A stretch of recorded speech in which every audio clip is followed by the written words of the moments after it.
Agradecemos que tu ingreso a la sala sea con cámara y micrófono desactivados. Si quieres realizar alguna pregunta a los conferencistas, la puedes hacer por medio del chat y nosotros se la haremos llegar. Al final del evento te estaremos invitando a que prendas tu cámara para tomar una foto grupal. Para registrar tu asistencia, dejarnos tus comentarios u obtener tu constancia de participación, dentro del chat te estaremos proporcionando el link del formulario del registro. De antemano agradecemos el respeto y orden que se lleve a cabo en esta sala. Gracias.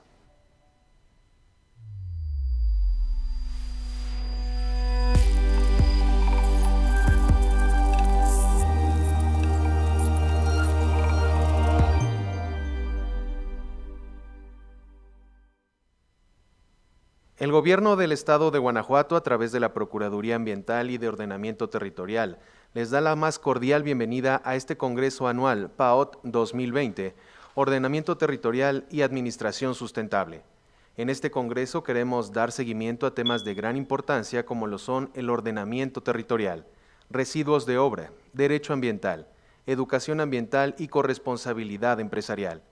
Con esto, buscamos iniciar un proceso de diálogo e intercambio de experiencias entre el Estado y sus municipios, con el objetivo de alcanzar un equilibrio entre el desarrollo ecológico, social y económico en Guanajuato, además de establecer las estrategias para la implementación del índice de impunidad e índice de protección ambiental y ordenamiento territorial. Para dar inicio al evento del día de hoy, escuchemos el mensaje de la maestra Karina Padilla Ávila, Procuradora Ambiental y de Ordenamiento Territorial del Estado de Guanajuato.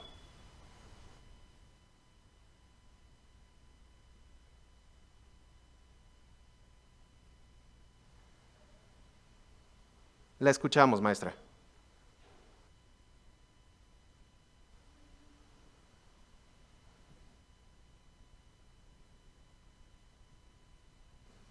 ¿Qué? Maestra, está muteado su micrófono, si nos pudiera apoyar a...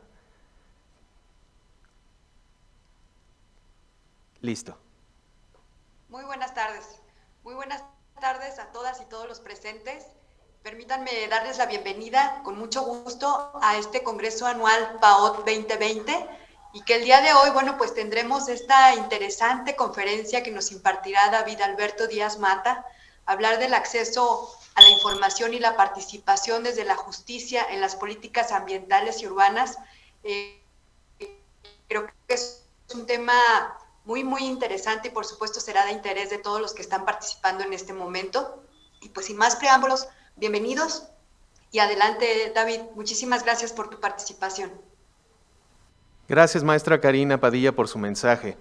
Poder estar involucrados en el desarrollo de objetivos con fines para mejorar el medio ambiente, conservar los principios naturales de la vida humana y fomentar un desarrollo sostenible son parte de las políticas ambientales. Nuestro siguiente invitado nos estará hablando de esto y más en la siguiente conferencia.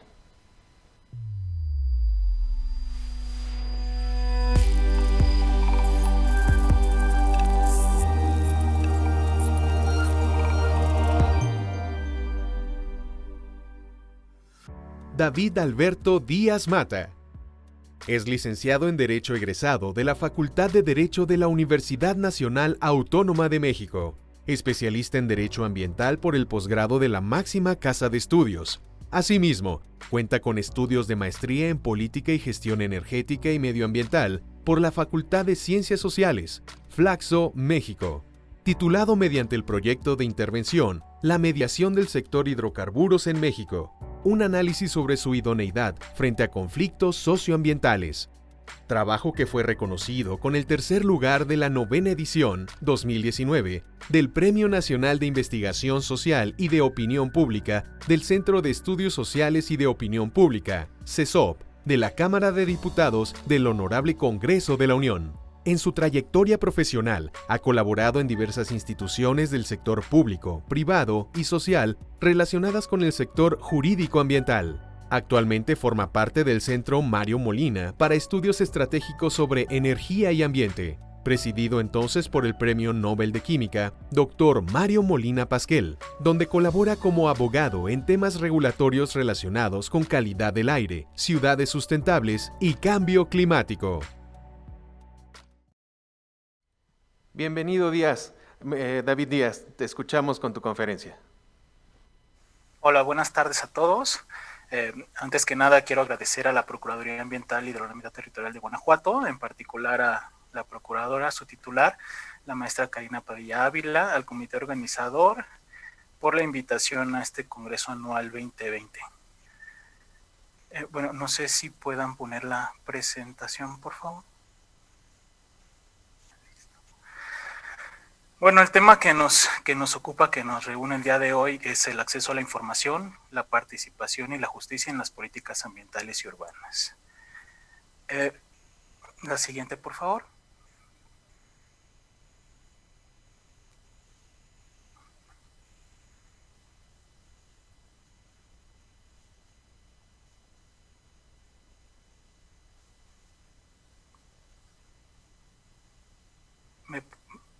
¿Podríamos pasar a la siguiente diapositiva, por favor?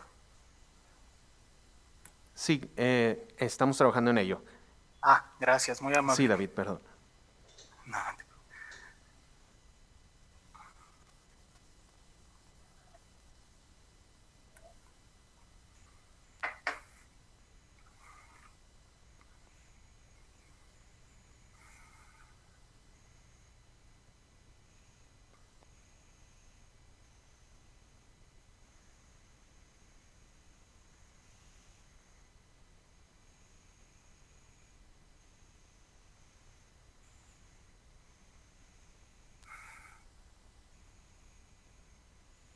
bien. Bueno, el contenido de esta ponencia es el siguiente, ¿no? Vamos a analizar el objeto de por qué estamos hablando de estos derechos de acceso Revisaremos algunos antecedentes normativos, revisaremos los criterios para garantizar el derecho humano al ambiente, las obligaciones de cumplimiento para garantizar estos derechos y bueno, finalizaremos con la revisión de algunos planteamientos a manera de conclusiones. La siguiente, por favor. Bueno, ¿por qué hablar de acceso a la información, la participación en la toma de decisiones y el acceso a la justicia ambiental en políticas públicas en materia ambiental urbana? Bueno, digamos, el primer elemento es que son antecedentes o son elementos que se encuentran previstos en nuestro marco jurídico, tanto a nivel nacional como a nivel internacional, ¿no? El Estado mexicano es obligado en su tutela, es decir, tiene que garantizarlos. Y las personas titulares, somos titulares, tanto en el plano individual como en lo colectivo, para exigir su goce y ejercicio. Entonces, es importante tener en cuenta el marco jurídico, pero también tener en cuenta que son criterios para garantizar el derecho humano al ambiente que ha venido ganando terreno en los últimos años. Asimismo, bueno, la trascendencia de estos derechos de acceso en el diseño, implementación, evaluación y verificación de políticas públicas se da en algo muy interesante. En el 2016, con motivo de la visita del Grupo de Trabajo sobre Empresas y Derechos Humanos de la Oficina del Alto Comisionado de la ONU en el tema, se emite el informe México, Empresas y Derechos Humanos. Este informe hace un seguimiento de 61 casos, no es el único ejercicio, pero bueno, es uno de los ejercicios más consistentes, en los que le da seguimiento a 61 casos y identifica actividades de diversos sectores, patrones de violación a ciertos derechos como abuso del derecho a la tierra y el territorio, falta de información, abusos al derecho humano al ambiente, impactos negativos en la salud, falta de cumplimiento de derechos de pueblos y comunidades indígenas e intimidación y amenazas en contra de opositores a cierto tipo de proyectos.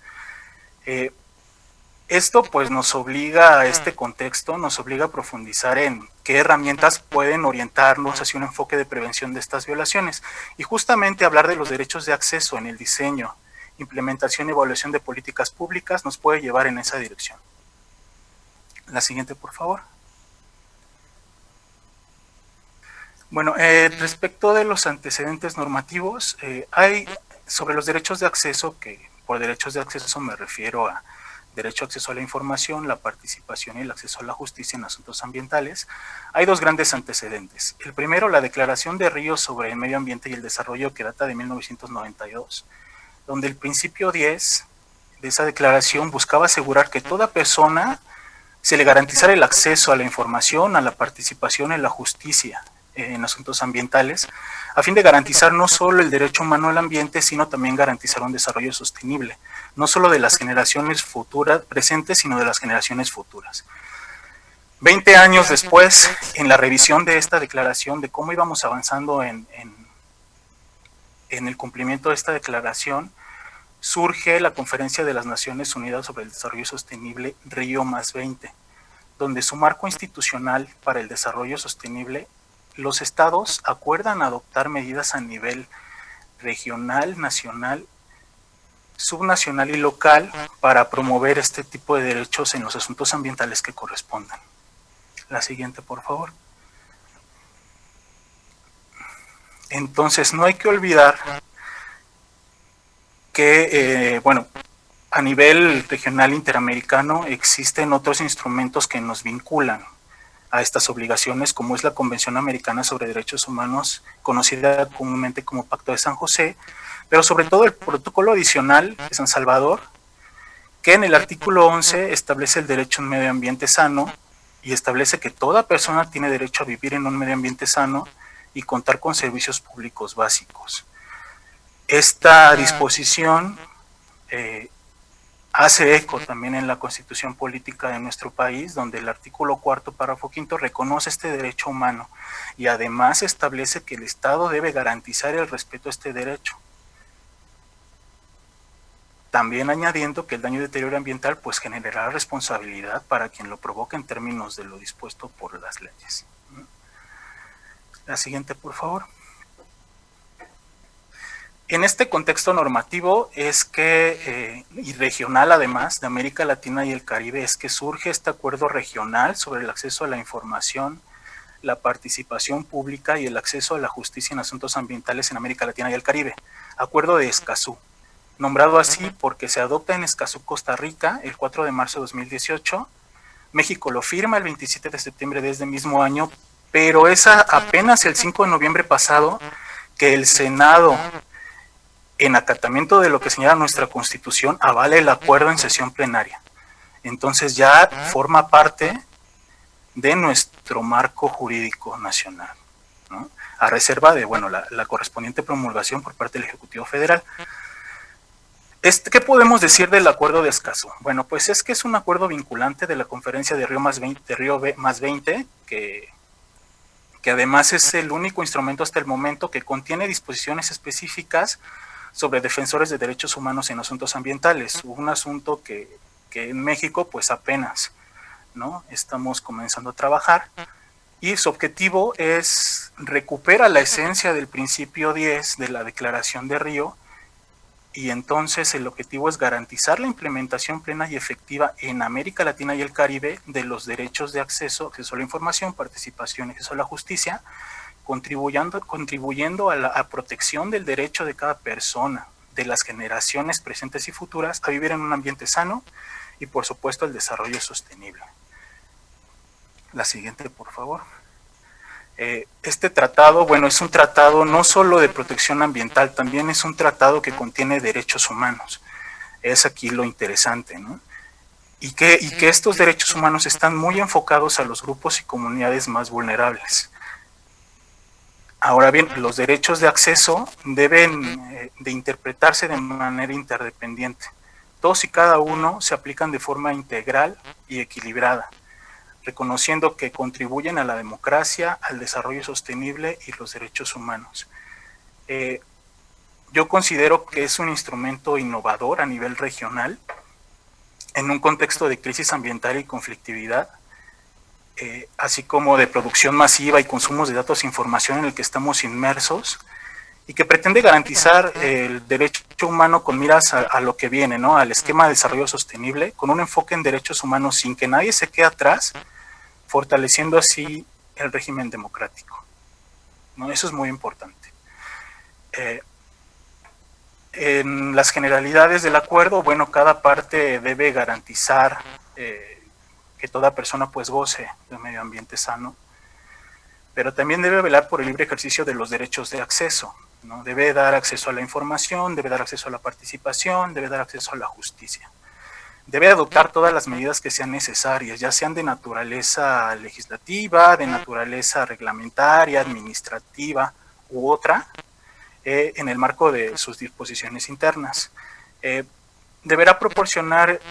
Lo interesante de Escazú es que además dice que los estados deberán proporcionar información para facilitar al público el conocimiento respecto de los derechos de acceso, ¿no?, la promoción de la divulgación del conocimiento de estos derechos, ayudar a que se oriente al público en el ejercicio de estos derechos, acompañarlos, ir de la mano con ellos, y avanzar en la adopción de interpretaciones más favorables al pleno goce. Esto es muy interesante porque el Acuerdo de Escazú establece parámetros mínimos de los derechos de acceso, invitando a los estados partes a que vayan más allá, de acuerdo a sus necesidades, de acuerdo a sus situaciones particulares en el derecho y en su situación política.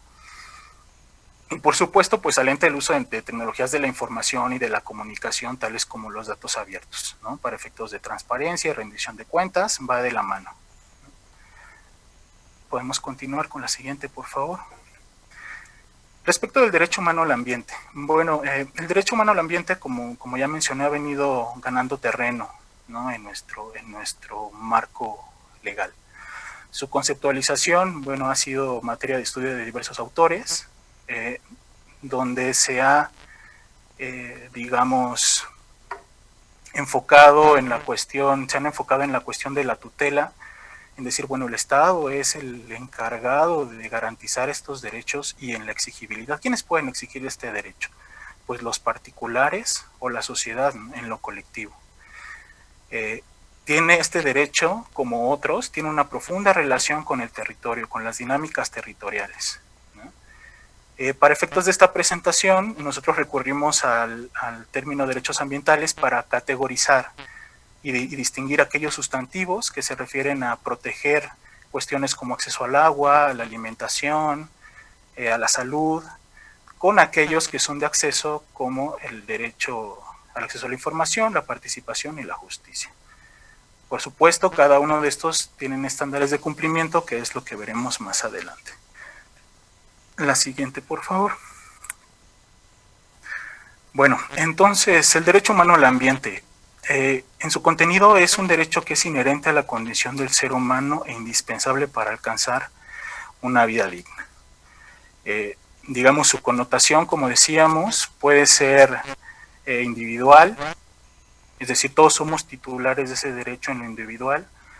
Tiene relación con otros derechos que están consagrados en la Constitución y que están dentro de nuestra esfera jurídica de derechos, o también pueden ser colectivos, porque como sociedad o como agrupaciones podemos exigir el cumplimiento de este derecho, y aparte, bueno, está el componente de generaciones futuras, que es algo muy interesante. Tiene vínculos estrechos con otros derechos, como ya lo platicábamos, la vida, salud, alimentación.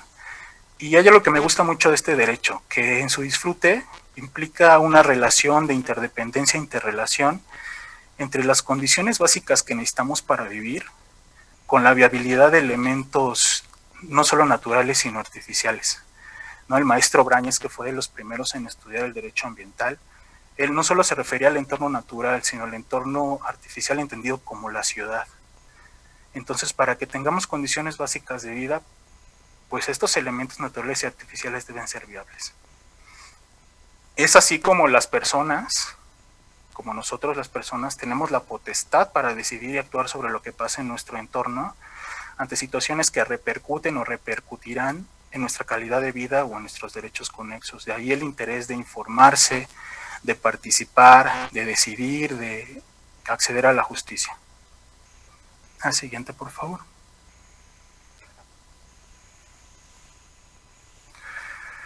Bueno, como decíamos, los derechos ambientales es un término que se refiere al conjunto de derechos sustantivos y procesales interconectados al derecho humano al ambiente, ¿no? Implican obligaciones para los estados, para el gobierno, consistentes en instrumentar acciones muy específicas en el ámbito ambiental y o en el ordenamiento territorial. Un derecho ambiental sustantivo es el derecho a la vida e integridad personal relativo a la protección ambiental, ¿no? Aquí vemos cómo estos elementos se interconectan, se integran, ¿no?, en una sola categoría de derecho. Después tenemos los derechos ambientales procedimentales, que nos referimos a acceso a la información, participación en la toma de decisiones y acceso a la justicia ambiental.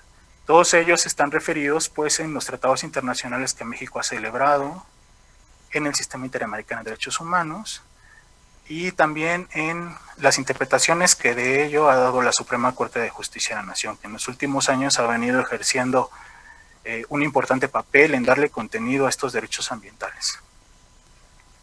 La siguiente, por favor. Bueno, en el derecho a la vida e integridad personal relativos a la protección ambiental, ¿cuáles son las obligaciones sustantivas? Para efectos de esta presentación, me hice una revisión de las fuentes internacionales y de derecho y creo que las podemos resumir en estas tres, ¿no? Prevenir prácticas o actividades que impliquen restringir o denegar en condiciones de igualdad el acceso al agua o a la alimentación. Eso sería una obligación sustantiva para garantizar el derecho a la vida e integridad personal. Otra obligación sería prevenir o controlar la contaminación ilícita del ambiente de forma que se afecten las condiciones de vida de las personas.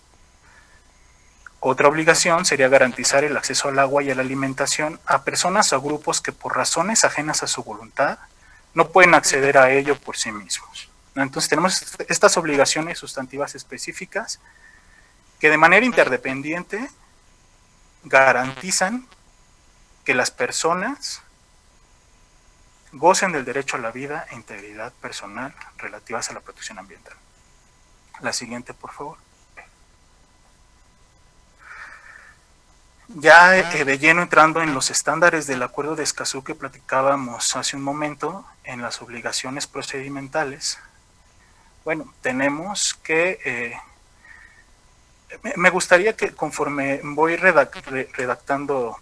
leyendo estas obligaciones, vayamos pensando en los instrumentos de política pública que actualmente están vigentes en nuestro país para darnos una idea del alcance de lo que establece el Acuerdo de Escazú. Una obligación es informar de manera oportuna, accesible y suficiente sobre actividades que pueden afectar al ambiente. Facilitar información para personas o grupos en situación de vulnerabilidad. Describir el área de influencia, así como las características físicas y técnicas del proyecto o actividad propuesta. Eso está muy relacionado con la evaluación de impacto ambiental, que es un instrumento de política que ya se aplica actualmente en México. Describir los impactos ambientales y sociales del proyecto o actividad, así como el impacto ambiental acumulativo. En este congreso particularmente se ha platicado de la importancia de la evaluación ambiental estratégica.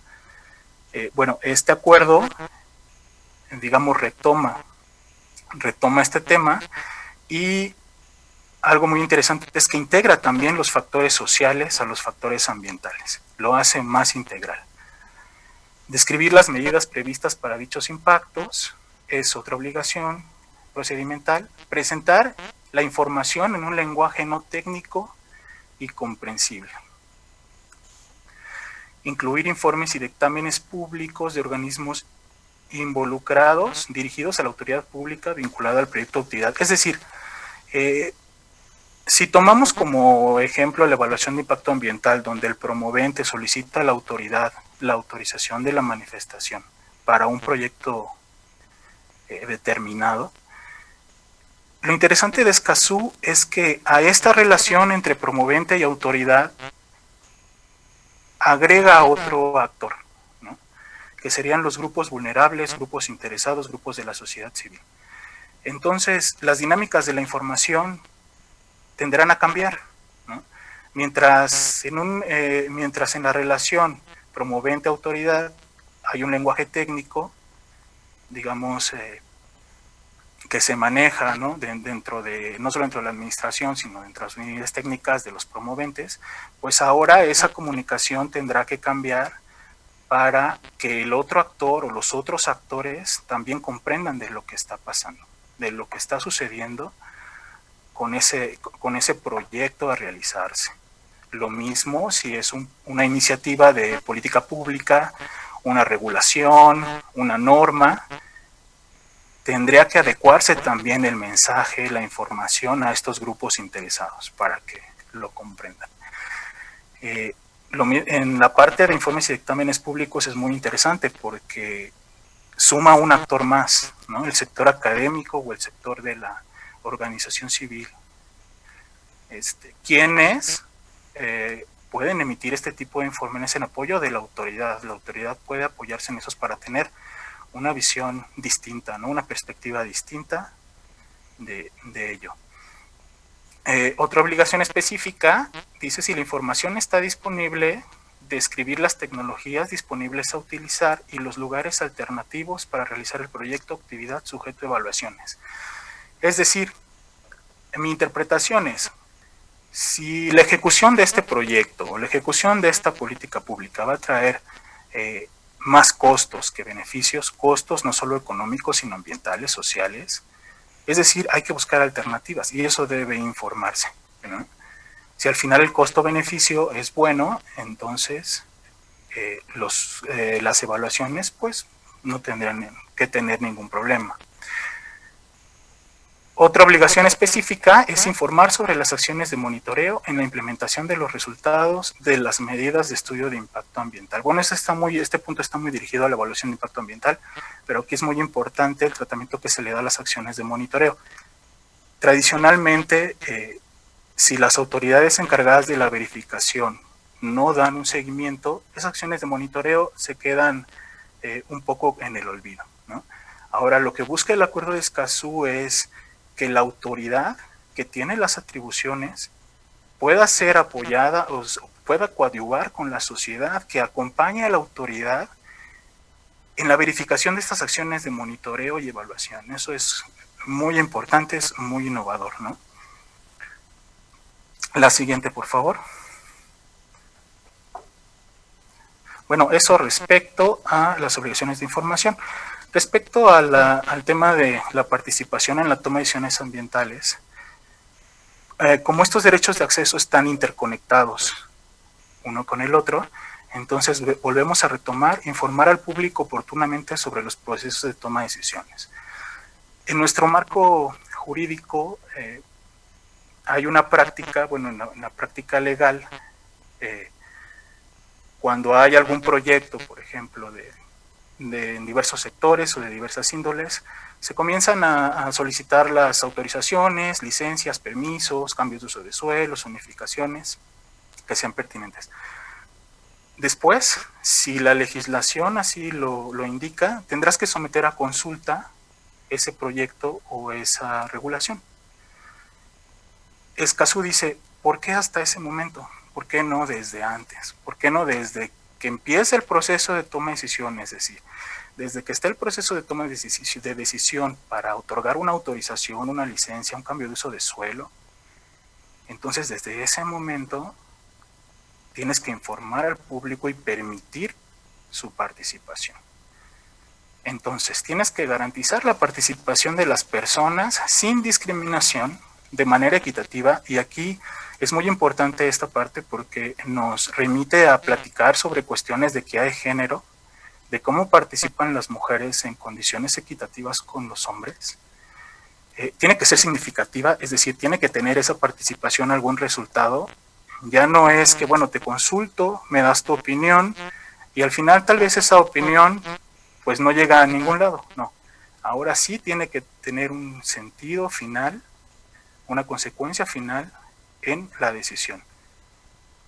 Tiene que ser transparente, ya vimos la importancia de los datos abiertos y la importancia del uso de mecanismos de información, así como en el monitoreo de los acuerdos, ¿no? Cómo vayan avanzando este proceso de toma de decisiones. Ya lo decíamos, oportunidad de presentar observaciones para las etapas iniciales y de acuerdo con las circunstancias del proceso de toma de decisión. En procesos de planeación del desarrollo urbano a lo mejor es más sencillo porque ya está dispuesto por ley todas las fases, ¿no? En las fases en que debe de haber una propuesta de programa, la participación y al final una versión final de los programas. Pero no así en otros instrumentos como la evaluación de impacto ambiental o el cambio de uso de suelo forestal, etcétera, ¿no? Ahora bien, en cuanto a la previsión para que las observaciones presentadas por los participantes sean consideradas por la autoridad en los procesos de toma de decisiones, y en caso de no ser así, se informe y difundan los motivos y fundamentos que sustentan tal negativa. Es lo que comentábamos, ya no se vale decir no porque por una apreciación subjetiva o una opinión subjetiva, no, se tienen que dar los motivos dentro de los motivos y fundamentos, ¿no? Los motivos y los fundamentos, los artículos dentro de nuestros ordenamientos legales que indican que esa posición, ese planteamiento, esa participación, pues no es adecuada a lo que se está buscando, ¿no? La siguiente, por favor.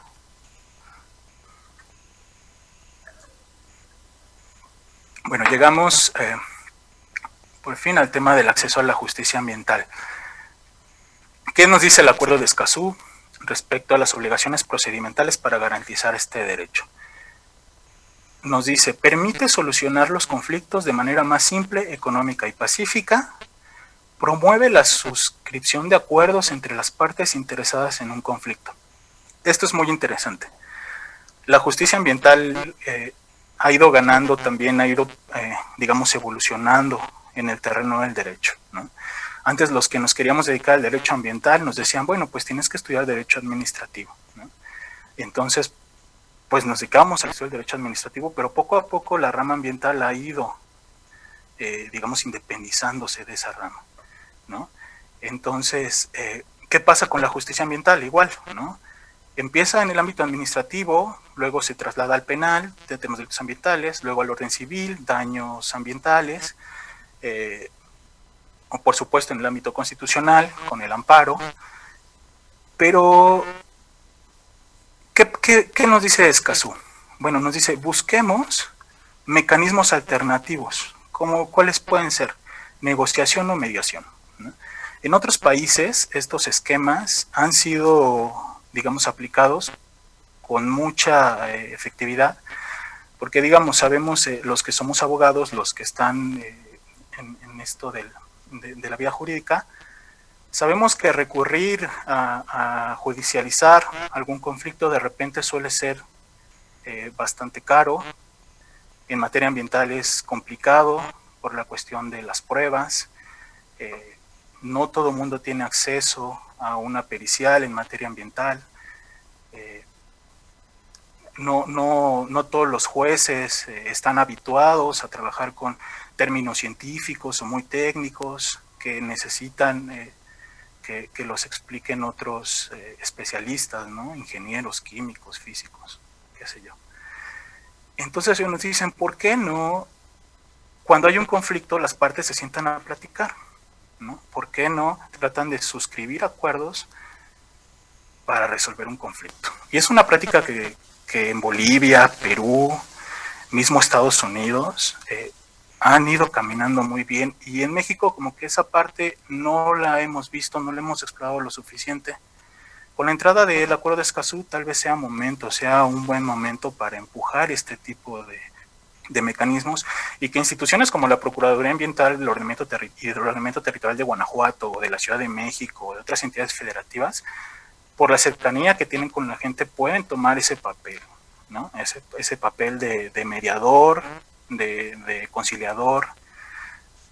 Bueno, entonces, y además en esto nos dice, a través de esos mecanismos permite resarcir violaciones a derechos humanos de personas y comunidades que habitan en territorios donde se lleven a cabo proyectos que afectan el medio ambiente, ¿no? Entonces, no solo trata de llegar a acuerdos, sino también trata de que los derechos humanos no se vean afectados. Permite el seguimiento y evaluación en el cumplimiento de acuerdos, ¿no? Hay veces que tenemos una sentencia que nos obliga a algo, pero por una u otra razón, pues esa sentencia a lo mejor se queda ahí guardada, colgada en una pared o qué sé yo. Pero cuando la gente se sienta a platicar y toma acuerdos, es muy probable que esos acuerdos se cumplan, y más si hay un seguimiento. Es lo interesante del Acuerdo de Escazú. La siguiente, por favor.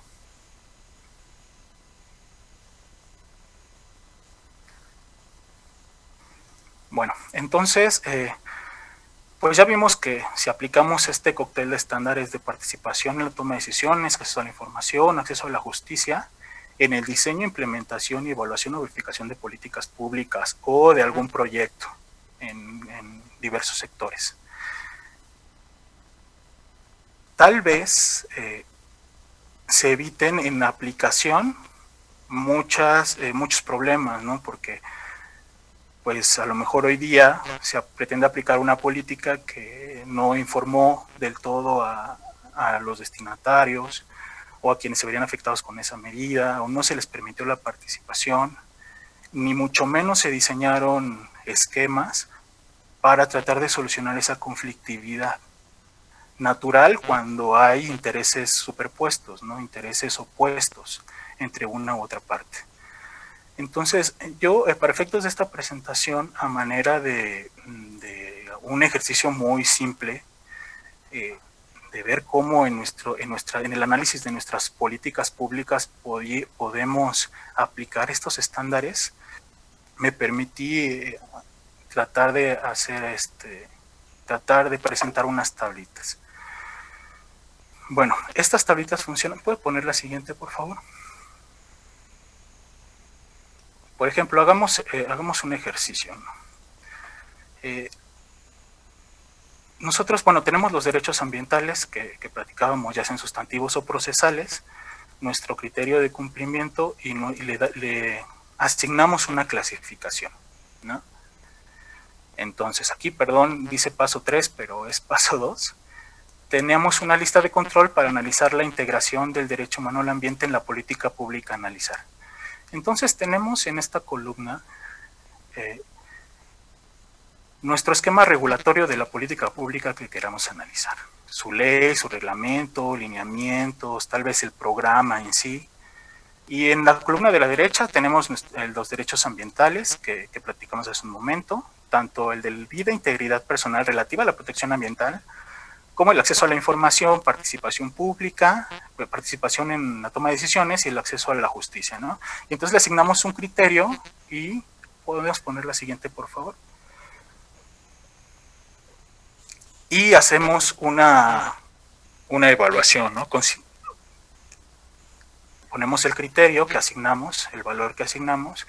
La consideración es los argumentos por los cuales se incluye o no se incluye ese criterio en nuestra política pública o en el proyecto que estamos analizando. Después le asignamos una evaluación con base en estos argumentos de están o no están y cómo están, ¿no?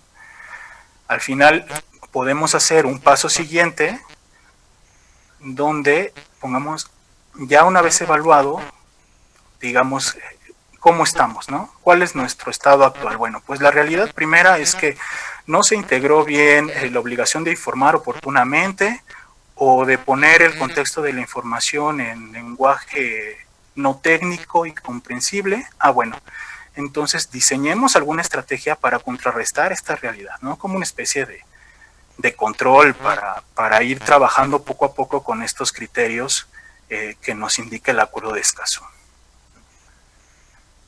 La siguiente, por favor. Bueno, pues el tiempo apremia, así que revisaremos las conclusiones.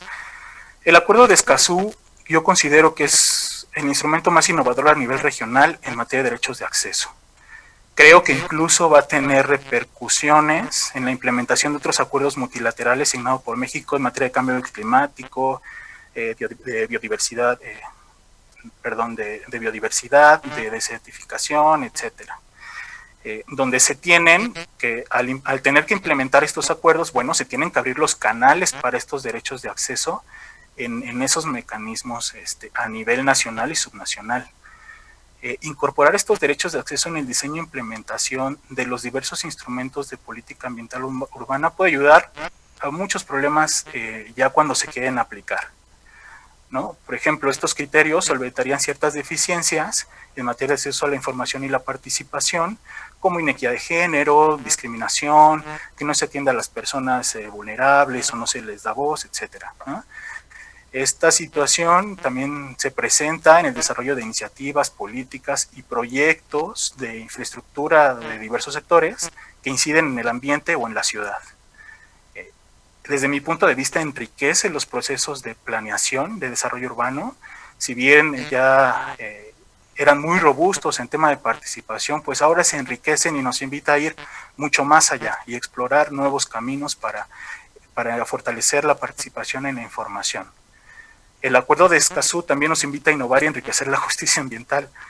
Ya platicábamos de la mediación o negociación, donde lo que se quiere es que a través de un diálogo estructurado y el contraste de intereses y necesidades de diversa índole, se construyan acuerdos razonados y sustentados, ¿no? Y que dentro de ellos se pongan los derechos humanos en el centro de la conversación frente al uso y destino de los recursos naturales.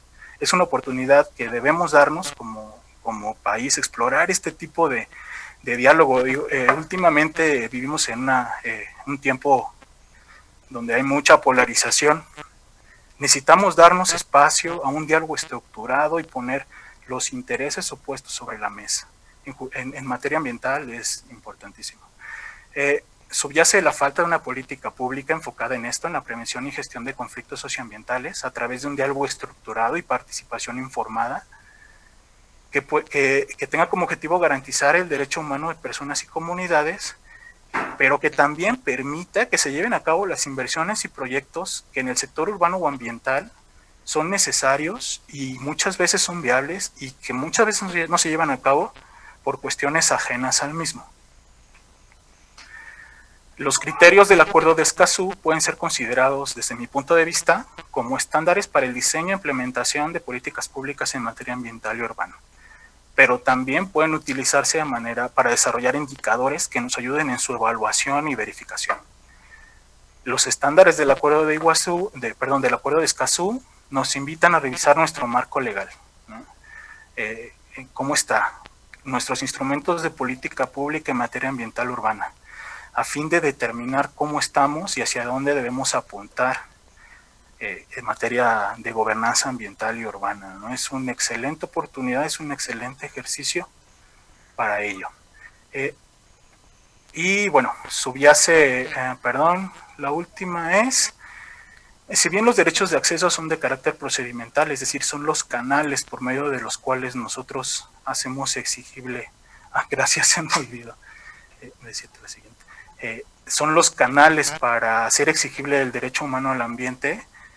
No tenemos que perder de vista que están estrechamente conectados con otra serie de derechos que en esta crisis ambiental y de salud son muy importantes, ¿no? Como es la salud, el acceso al agua, el acceso a la alimentación, el acceso a servicios públicos. No perdamos de vista que estos derechos son la oportunidad que tenemos no solo de informarnos y participar, sino de exigir que se garanticen esos derechos por los medios que el mismo marco jurídico prevé, ¿no? Bueno, la siguiente, por favor. Yo hasta aquí concluyo, reiterar mi agradecimiento a la Procuradora y a los coordinadores del evento por la atenta invitación que me hicieron. Yo estoy en el Centro Mario Molina, ahí está la página web y mi correo electrónico para lo que se pueda ofrecer. Les agradezco mucho. Muchísimas gracias David. Y pues entramos en esta sesión de preguntas y respuestas y tengo esta primera. En procedimiento jurídico administrativo, ¿en qué situación podría celebrarse convenios entre autoridad e interesado cuando hablamos de una afectación ambiental? ¿Sería conveniente que existan tribunales especializados en materia ambiental?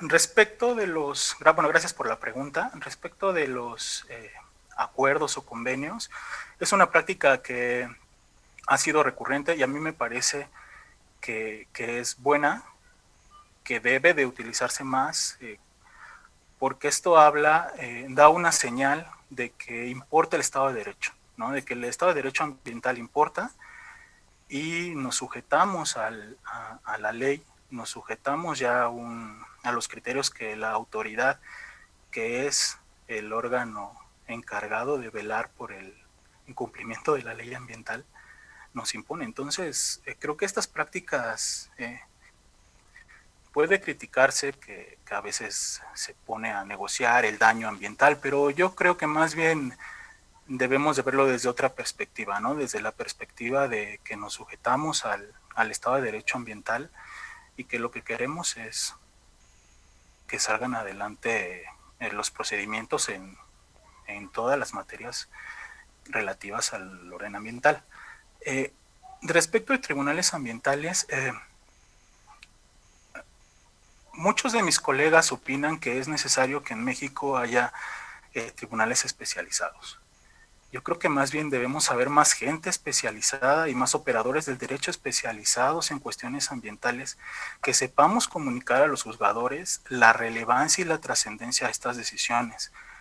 No muchas veces por crear instituciones automáticamente, vamos a tener los mejores resultados en materia ambiental. Más bien creo que el cambio debe ser en sentido contrario, ¿no? De los operadores del derecho que estén más especializados, que sean cada vez grupos más interdisciplinarios y que esos grupos de carácter interdisciplinario puedan llevar ante los jueces un mejor entendimiento de la materia ambiental y urbana. Creo que eso es fundamental. Continuamos con la siguiente.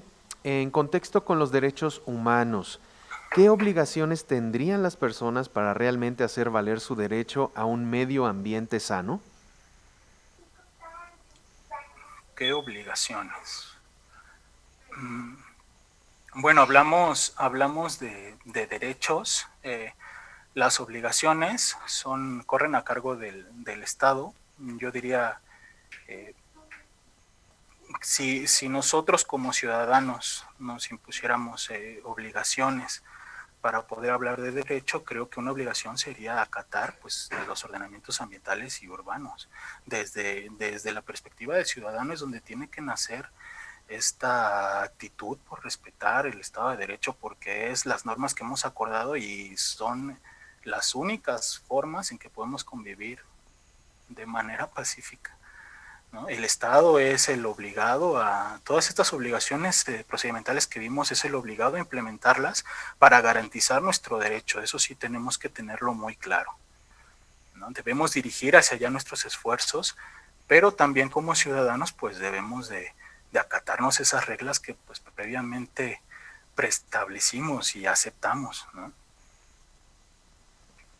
Muchas gracias. La tercera pregunta que tengo esta tarde: si todas las personas tienen el mismo derecho a un medio ambiente sano para su desarrollo, pero sabemos que no todos los países tienen el mismo nivel de sostenibilidad, unos contaminan más que otros, ¿esto implica que tendrán mayores obligaciones o responsabilidades al respecto? ¿Qué se está realizando para lograr la responsabilidad equivalente a sus impactos? Bueno, en instrumentos internacionales como la Convención Marco del Cambio Climático está el principio de responsabilidades comunes pero diferenciadas, ¿no? Y hace justamente referencia a esta pregunta que plantean, ¿no?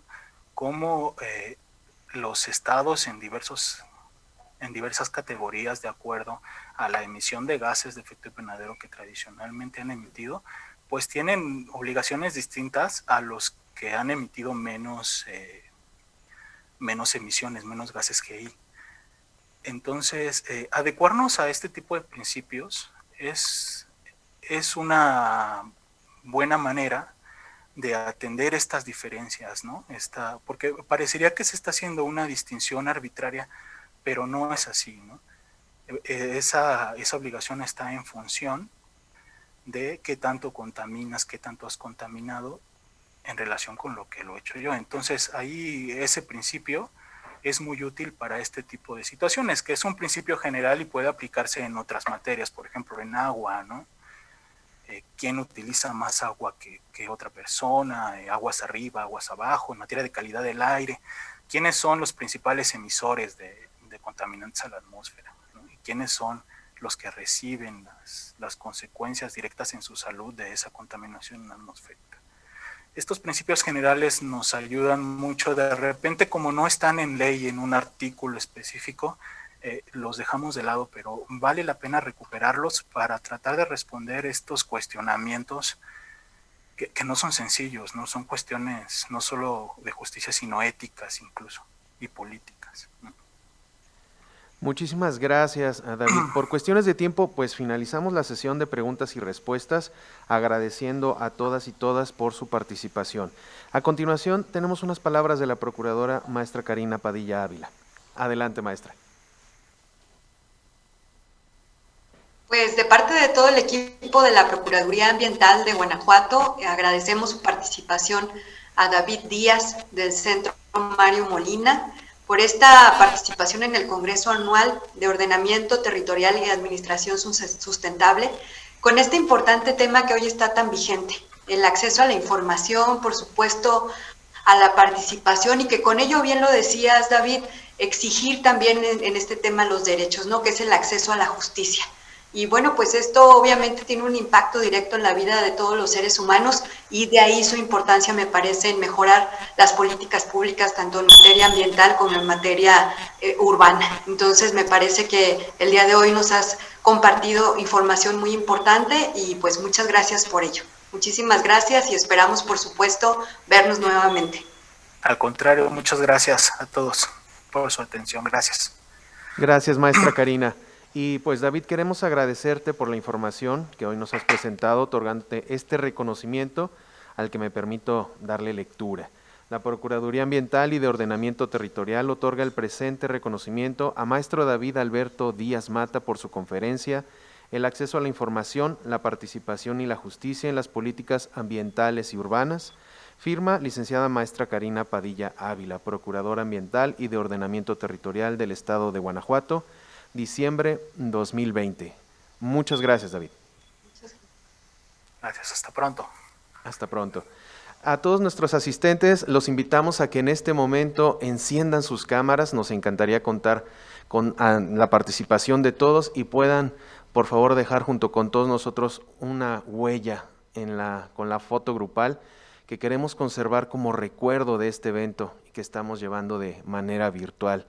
Y también te invitamos a registrar tu asistencia, dejarnos tus comentarios o si quieres obtener tu constancia de participación, pues dentro del chat ahí vas a encontrar un link que te estamos proporcionando con el formulario de este registro. Así que si nos apoyan las personas a encender su cámara un momento, por favor, para poder tomar esta foto del recuerdo que queremos conservar de nuestro congreso virtual. Muchas gracias a todos, ojalá que haya más personas. Sería todo por el momento. Agradecemos a nuestros ponentes por su participación en este congreso, por la información que nos han proporcionado y a todas y todos ustedes que a través de esta transmisión nos han acompañado. Pueden obtener su constancia de participación, como les decía, siguiendo el link del formulario, y deseamos contar con su asistencia el día de mañana para darle seguimiento a las actividades de nuestro Congreso Anual PAOT 2020, Ordenamiento Territorial y Administración Sustentable. Contaremos con las conferencias de Arturo Islas Allende, Marisol Chávez y Lorena Terrazas. Les voy a platicar, mañana a las 10 de la mañana, hora de México, estará Arturo Islas Allende con La Última Llamada. De 1 a 2 de la tarde, Marisol Chávez con el tema Educación Ambiental. Y cerramos como hoy, de 5 a 6 de la tarde, con Lorena Terrazas, nuevamente desde Bolivia, Corresponsabilidad Empresarial. Los esperamos. Muchas gracias a todos, a funcionarios públicos, empresarios, guardias ambientales, instituciones educativas y a quienes nos ven en todas las redes sociales. Muchas gracias a todos por su participación.